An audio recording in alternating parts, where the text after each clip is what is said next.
خلال عام 2024 فقط البنك المركزي يقترض 3 تريليون و327 مليار جنيه عبر أذون خزانة مقاومة بالجنيه والدولار، والفشل ما زال مستمر.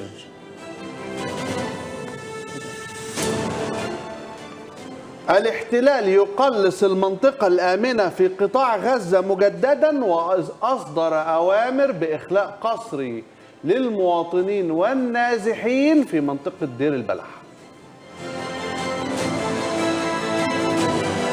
وفي الشارع السوداني مع الزميل ناجي الكرشابي، 500 يوم على الحرب تخلف إحدى أسوأ الأزمات الإنسانية في العالم.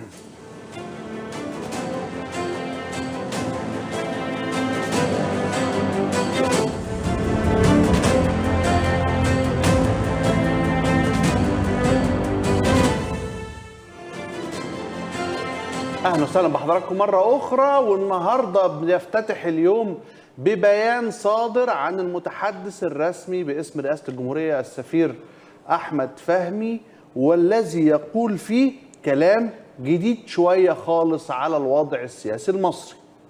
يوجه فيه أو من خلال البيان رئيس الجمهورية بإحالة التوصيات الخاصة بمناقشات الحوار الوطني للحكومة، ويطالب بسرعة اتخاذ الإجراءات اللازمة لتفعيل هذه التوصيات المتوافق عليها. ويقول: استجابتي لتوصيات الحوار الوطني نابعة من الرغبة الصادقة في تنفيذ أحكام الدستور المصري والاستراتيجية الوطنية لحقوق الإنسان. وأكد السيسي من خلال المتحدث الرسمي أهمية تخفيض الحدود القصوى لمدد الحبس الاحتياطي والحفاظ على طبيعة الحبس الاحتياطي كإجراء وقائي تستلزمه ضرورة التحقيقات، دون أن يتحول إلى عقوبة بحد ذاته، مع تفعيل تطبيقات بدائل الحبس الاحتياطي المختلفة، وأهمية التعويض المادي والأدبي وجبر الضرر لمن يتعرض لحبس احتياطي خاطئ. كلام جديد وخطير، ومشهد محتاج بقى كلام سياسي. طيب، عشان المشهد محتاج كلام سياسي، ويمكن يا احمد اتكلمنا في بدايه جلسات الحوار الوطني واتكلمنا عن الحبس الاحتياطي، وهنا اتذكر مقوله كانت مهمه جدا: ان الحوار الوطني هناك صراع في محاولات لاتمام هذا الحوار ومحاولات اخرى لا تريد هذا الحوار. الان بين ايدينا مخرجات واستجابه لهذا الحوار. عشان نفهم الموضوع سياسيا اكتر بينضم لنا مشاهدينا الكرام عبر الهاتف الدكتور أيمن نور، رئيس حزب غد الثورة الليبرالي المصري. برحب بحضرتك يا دكتور أيمن، وتحياتي وتحيات زميلي أحمد سميح. أهلا بيك يا أستاذ أحمد، وأهلا بالأستاذ أحمد سميح، وأهلا بجمهور الشارع المصري. دكتور أيمن، يمكن في البداية وأنا ذكرت ده كان لينا لقاء مع حضرتك هنا في الشارع المصري، وتكلمنا عن انطلاق جلسات الحوار الوطني وعن الحبس الاحتياطي تحديدا. كانت كلمات حضرتك مفعمة بالأمل أنه يبدو أن هناك تغيير في المشهد، ويا جماعة ما نيأس، ويا جماعة نشوف الحوار ونتابع مجريات هذا الحوار. اليوم هناك استجابة لما جاء في الحوار الوطني فيما يخص الحبس الاحتياطي. في البداية تعليق حضرتك على هذا الأمر. يعني الحقيقة أنا شخصيا سعيد بهذه الخطوة، وأنا بعتقد أنها خطوة ينبغي أن تتلوها خطوات مختلفة. واسمحوا لي يعني في هذا البرنامج العزيز على نفسي أن أخصكم أني لأول مرة منذ أكثر من 11 سنة خطر في ذهني خاطر، ربما لم أنفذه إلى الآن، لكن خاطر ربما لأول مرة وقد يكون لآخر مرة. عندما قرأت تغريدة الرئيس عبد الفتاح السيسي اليوم، قررت أن أكتب رسالة هي الأولى والأخيرة وربما الأخيرة حول تعليقي على هذه التغريدة. لكن طبعا توقعت أن البعض سيسيء فهم فكرة الرسالة وأعتقد أن يعني المسألة محتاجة شجاعة أكثر مني، ولهذا أنا كتبت رسالة ولم أنشرها حتى هذه اللحظة. طب نشرف طبعا لكنها من خلالنا. بين يدي يعني. ايه اهم معالم هذه الرساله او ايه عنوان هذه الرساله يا دكتور؟ يعني هي الرسالة في حد ذاتها رسالة، والرسالة موجهة لرئيس الجمهورية بصفته وشخصه، وهي الرسالة الأولى التي أوجهها له وربما أيضا الأخيرة. لكن الحقيقة فكرة الرسالة بتدور أننا نتمنى أن تكون هذه الخطوة تعبير عن إرادة سياسية للإصلاح، لأن مشكلتنا الحقيقية ليست النصوص، وأنا لا أتصور أن تعديل النصوص الخاصة بالحبس الاحتياطي اللي ابتدعها يعني أو اللي عدلها المستشار عدلي منصور في فترة ولايته، لا أتصور أن هذا هو الأهم. الأهم في تقديري أن هناك إرادة سياسية لهذا المسار المتعطل منذ قرابة 11 سنة، مسار الحل السياسي والإرادة السياسية للحل. فإذا كان التغريدة التي نشرها الرئيس تشير إلى فكرة وجود إرادة سياسية لحلحلة بعض الأزمات المزمنة، فهذا في تقديري أهم بكثير جدا من فكرة تعديل النصوص بتقليص المدد، سواء كانت المدد المطروحة حتى الآن مرضية أو غير مرضية. لكن الحقيقة يعني التوجه العام يحتاج أن نتوقف أمامه وندرسه ونتعاطى معاه بذات الإيجابية اللي ظهرت في التغريدة المنشورة اليوم. وأنا بعتقد يعني بوضوح أنا بنتمي يعني لمدرسة أستاذي فؤاد سراج الدين، ابن مدرسة مصطفى النحاس، زميل مدرسة سعد زغلول. ألو، اتفضل. هل الصوت انقطع ولا معانا؟ لا سامعين حضرتك كويس. اتفضل طبعا. اوكي. يعني انا كنت بقول ان انا يعني تلميذ لمدرسة فؤاد سراج الدين، ابن مدرسة مصطفى النحاس، زميل مدرسة سعد زغلول، اللي هو أبو الحركة الوطنية المصرية. وتعلمنا في هذه المدرسة أننا لا نعارض أبدا ما ينبغي أن نؤيده، ولا نؤيد أيضا ما ينبغي أن نعارضه. وأنا بعتقد أن القرار الصادر اليوم اللي بترجمه تغريدة رئيس الجمهورية، أعتقد هو قرار من النوع الذي ينبغي أن نؤيده.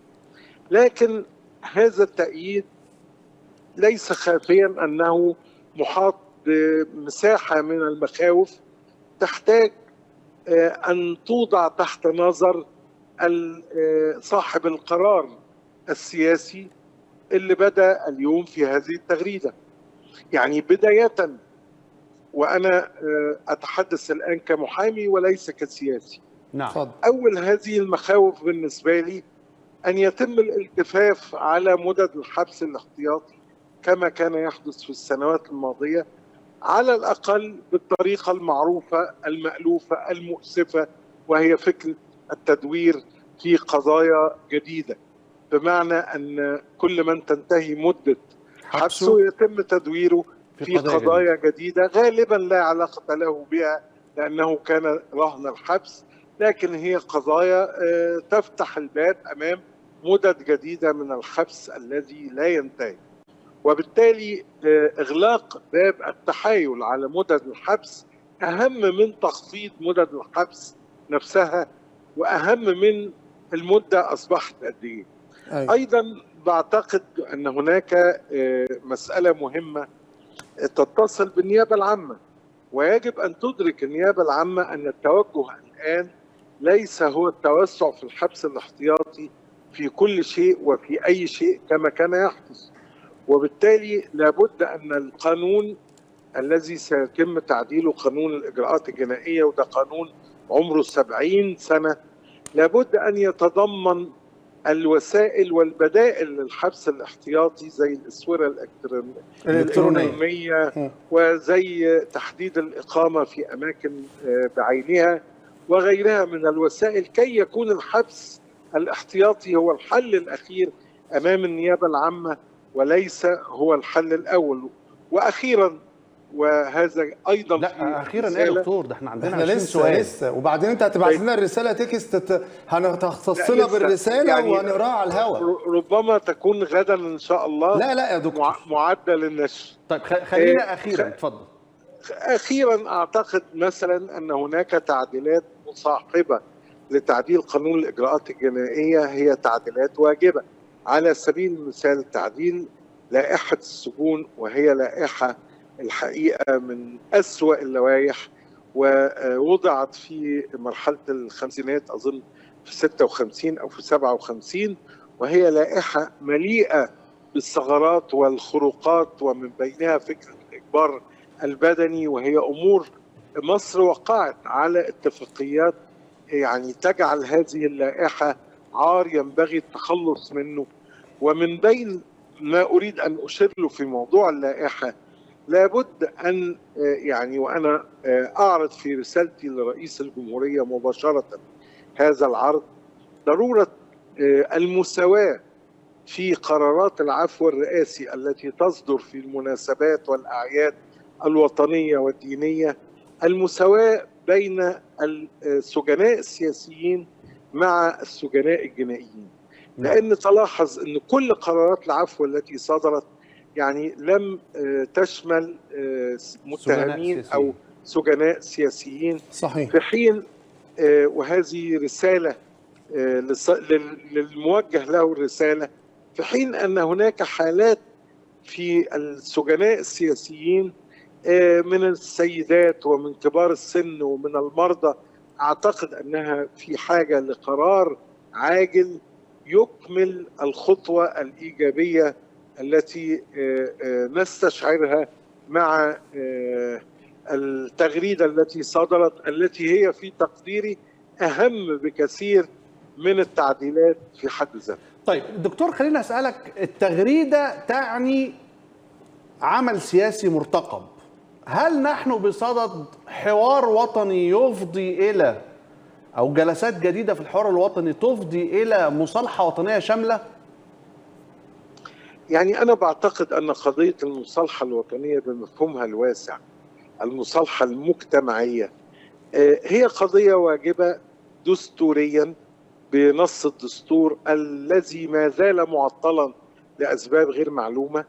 أنا بعتقد أن تفعيل هذا النص الدستوري الآن هو ضرورة، وأعتقد أن يعني هناك انتفاء لأسباب تعطيل هذا النص في السنوات الماضية بغض النظر عن تقييمنا لقرار التعطيل، لكن في النهاية أسبابه حتى التي كان يتم التساند عليها أصبحت غير قائمة.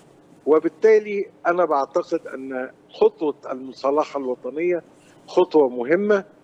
فكرة أن الحوار الوطني يتبناه أعتقد أن يعني هذا خيار صحيح لو اختاروا الحوار الوطني، وأنا بأوجه هذا الجزء في رسالتي إلى الزميل والصديق القديم ضياء رشوان.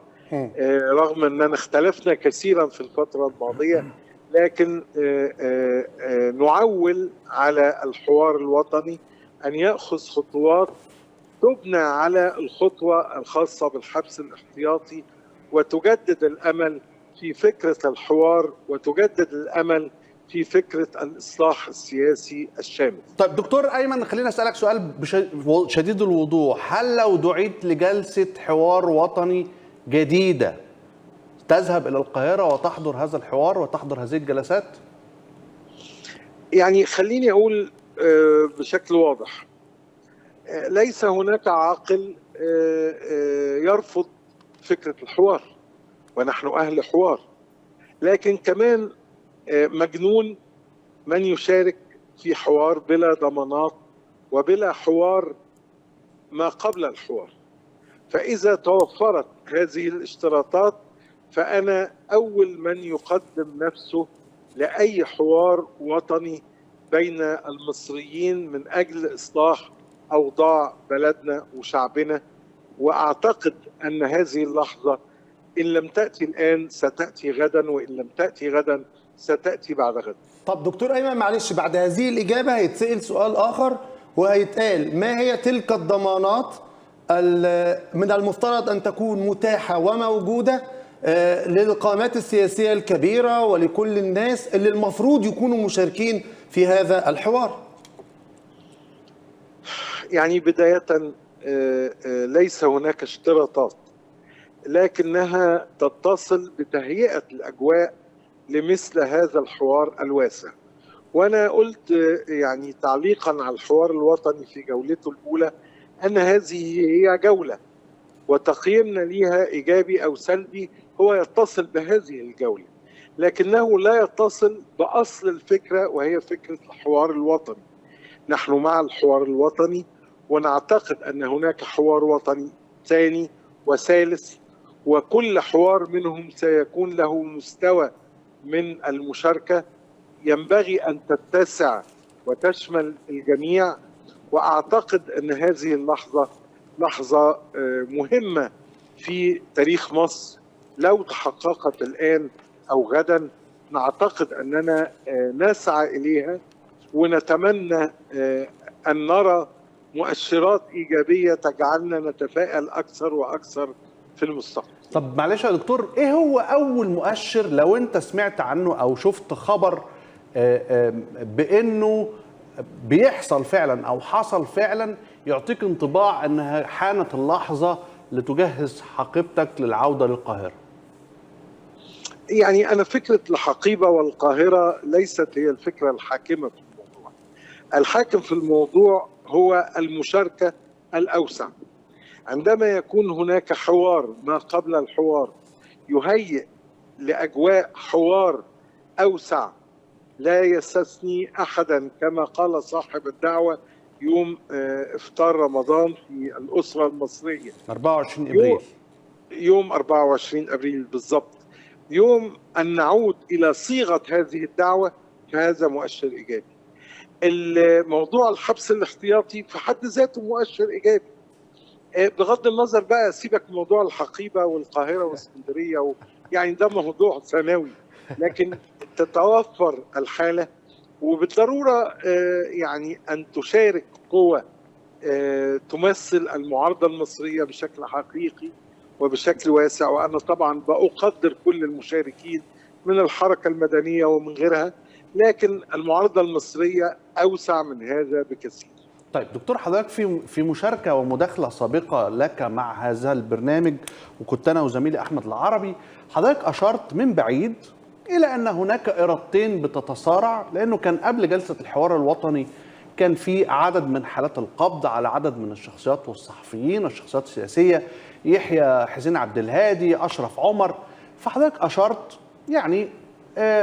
يعني بوضوح في الحقيقة، قلت إنه في إرادتين: إرادة تريد أن توقف هذا الحوار الوطني، وإرادة تريد أن يستمر هذا الحوار الوطني. لما التغريدة دي شفتها النهاردة حسيت إن أي الإرادتين هي التي تسود؟ الإرادة الخيرة يعني بمناسبة التغريدة، يعني أهل الخير. لكن خليني أقول لك على حاجة، هو الكلام اللي أنا بقوله ده الحقيقة يعني ليس من باب التوقع أو التكهن، مفهوم طبعا، أو المعارضة، هو الحقيقة ده واقع. ولو شفت النهاردة كلام رئيس البرلمان، رئيس مجلس النواب الدكتور حنفي الجبالي، هو بيقول لك ان سيتم مخاطبة جميع الجهات والمؤسسات للالتزام بالتعديلات. هذا الكلام يشف ان هناك اكثر من طرف معني بالموضوع بطرق مختلفة. انا بتمنى ان يكون هناك قرار سياسي من المسؤول عن القرار السياسي لتوحيد التوجه في المرحلة القادمة نحو الإصلاح.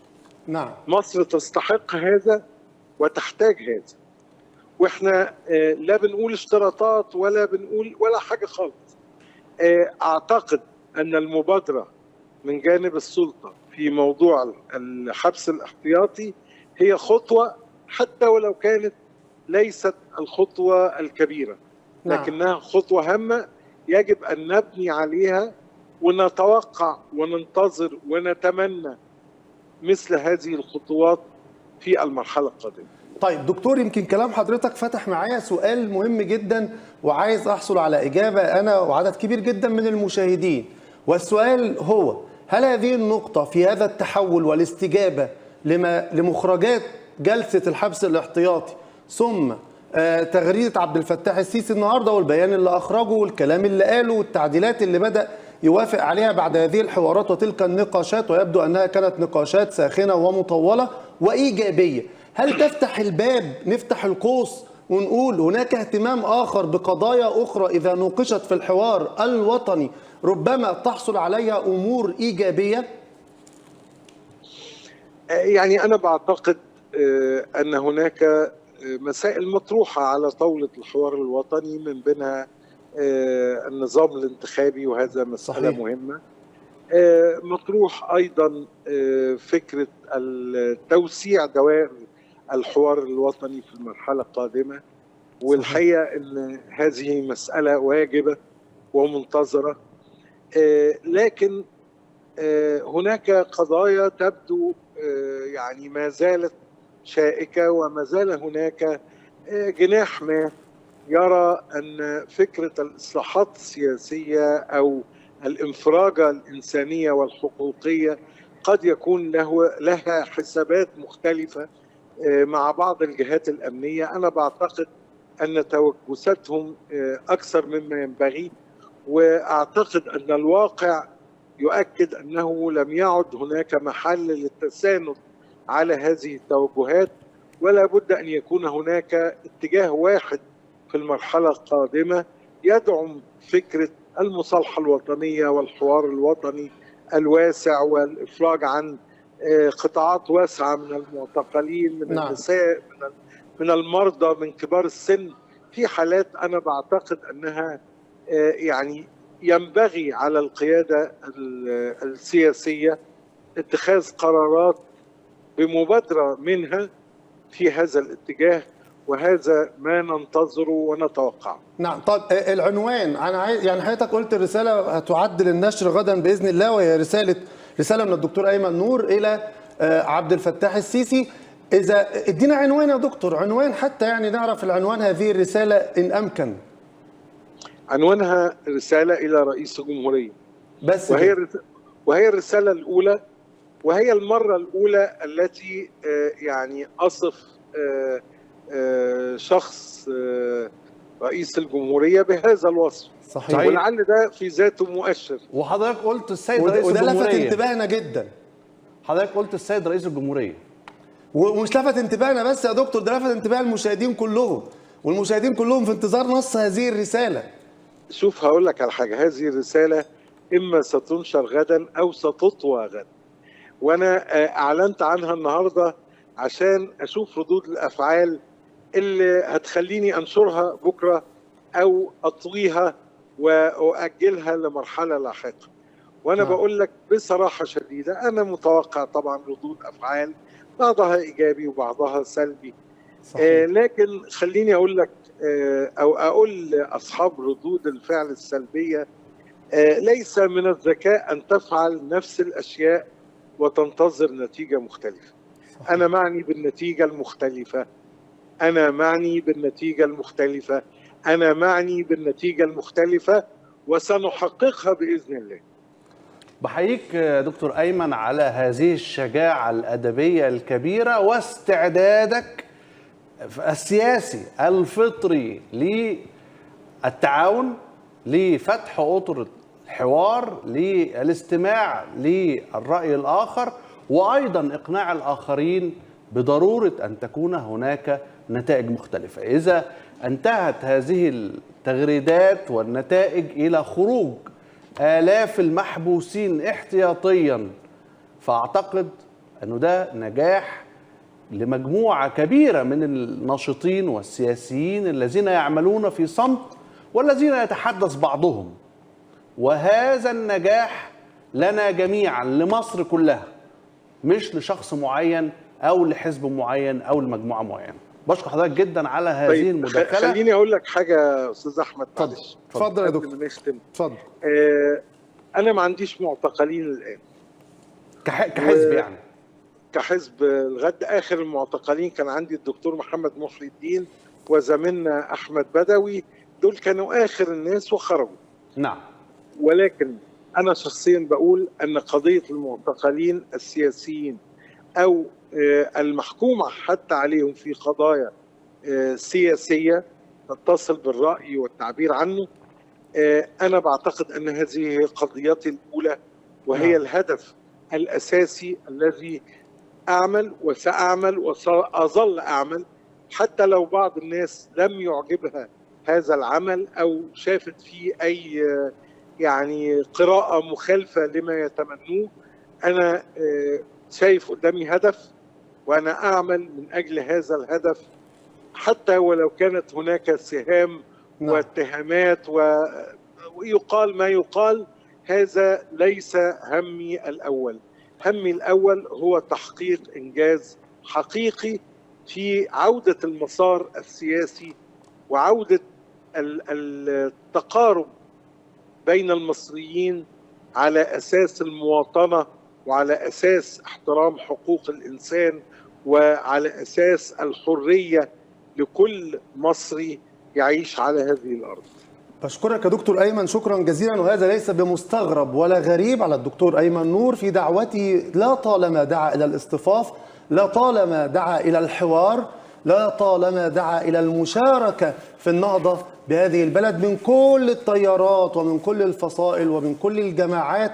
لا بد أن نبني جميعا هذا البلد وأن نتحدث جميعا من أجل هذا البلد، فكانت هذه دائما وأبدا وستستمر دعوة الدكتور أيمن نور إلى الحوار. بشكر حضرتك شكرا جزيلا، كنت معنا عبر الهاتف في الشارع المصري. بشكرك شكرا جزيلا.